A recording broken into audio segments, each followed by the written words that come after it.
Now, whenever we talk about climate change here on the show, I like to cite that 97% of scientists agree that global warming is real and has been exacerbated by human activity. And of course, every time I say that, there's usually a conservative in the audience that will chime in and tell me, nah, it's not true. That's not true. They're not saying that. It's liberal lies, all liberal lies. Well, to be fair, they're kind of right. It is a little bit of a misleading statistic. It's actually 97% of all published scientific research on climate change that has made that conclusion that climate change is real and that is exacerbated by human activity. So, he got us, man. He got me. Oh, caught me in a lie. But wait, what about those 3% of papers that reach contradictory conclusions? Now, on the right, these people who are made up to be standing bravely for the truth, right? They like to compare them with Galileo, which is weird.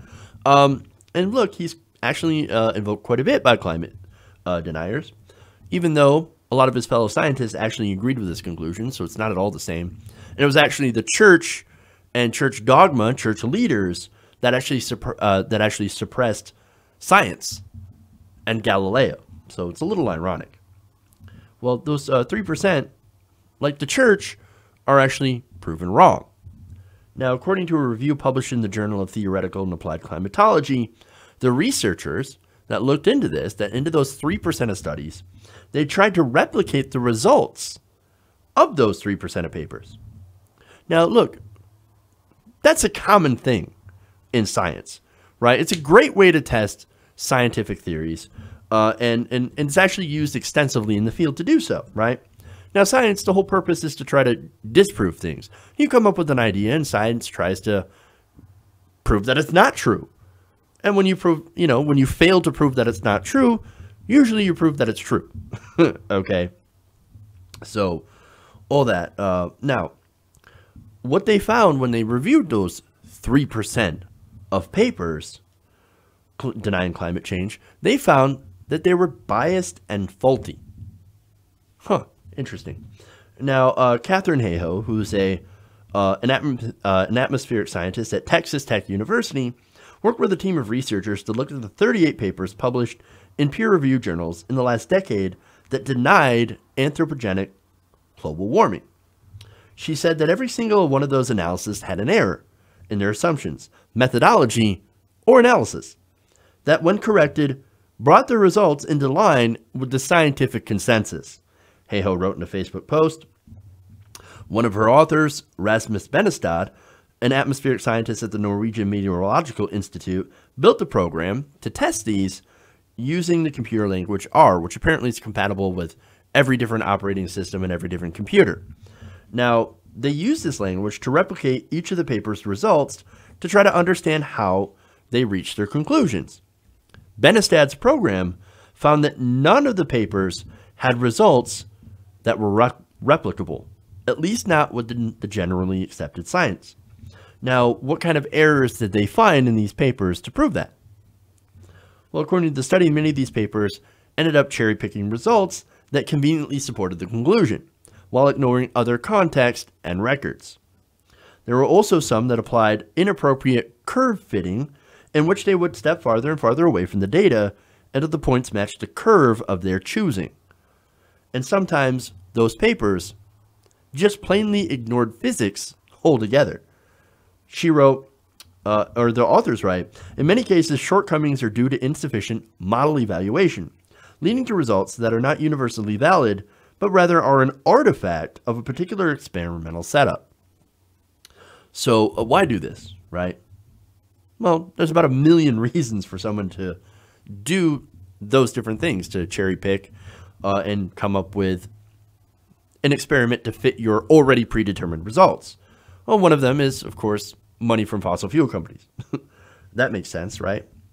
Now, the authors of the review said that those who assert that these papers are correct, while the 97% are wrong, are holding up the science, where the researchers have already decided what results they sought. Now, the review also serves, they say, as an answer to the charge that the minority view on climate change has been consistently suppressed. Hayhoe writes, It's a lot easier for someone to claim they've been suppressed than to admit that maybe they can't find the scientific evidence to support their political ideology. They weren't suppressed. They're out there where anyone can find them. And that's true. They're not suppressing these papers. We know they exist. And you can look at them and you can study them. And they did. And when they did study them, they found that, oh, they were using incorrect data. Or they were cherry picking, or they were using a specific curve. But when you correct that, oh, guess what? It comes up with the same consensus as everyone else, as all the other papers that were published and peer-reviewed. Now, what's very interesting is that these 3% of papers were also peer-reviewed. So how did they show up? Why are they even there? Well, according to The Guardian, one of the researchers on this, Dana Nuccitelli, points out that, quote, there is no cohesive, consistent alternative theory to human-caused global warming. Some blame global warming on the sun, others on orbital cycles of other planets, others on ocean cycles, and so on. Now, they also said that there is a 97% expert consensus on a cohesive theory that's overwhelmingly supported by the scientific evidence. But the 2 to 3% of papers that reject that consensus are all over the map, even contradicting each other. So basically, what they're saying is that these papers, the 2 to 3% that deny climate change, well, they don't have a unifying theory, right? So they pass peer review because it's a different idea than what's accepted by the majority. And of course, they put those there so they can be challenged by the scientists and disproved. And if they can't disprove them, well, then it gets elevated. Because again, the way that science works is that you have to disprove something, and if you can't disprove it, then it sticks around as a scientific theory. Okay.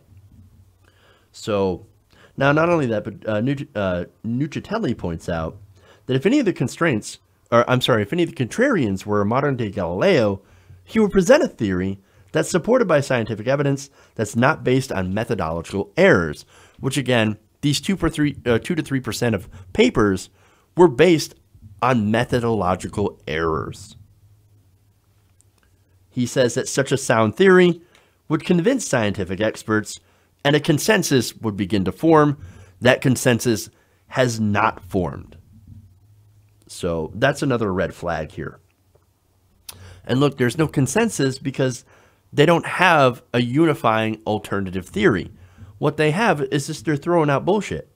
They're pushing out papers, so, that say many, many different things, and they do so to muddy the waters. And then, of course, when we say, hey, wait a minute, again, 97% of these papers say that there is climate change and it is caused and exacerbated by human activity, they can claim, no, we're being suppressed because we're not in the mainstream. Look, the whole point of writing these papers is not to advance science. It's not to present a different theory about climate change. We're open to different theories, and we're open to proving them and proving them and disproving them. Okay? But that's not what this is about. What this is about is trying to throw a wrench in the scientific process. Also, fossil fuel companies can get an extra few more years or decades to continue to make billions of dollars while their shills on TV and in Congress can claim that the science is not settled. That's what it's all about. Now you know the real scam. Hey everybody, thanks for watching this video. If you want to see more like this, please hit the subscribe button below. And if you want to support truly independent progressive media, please consider becoming a patron at patreon.com/TYTNation.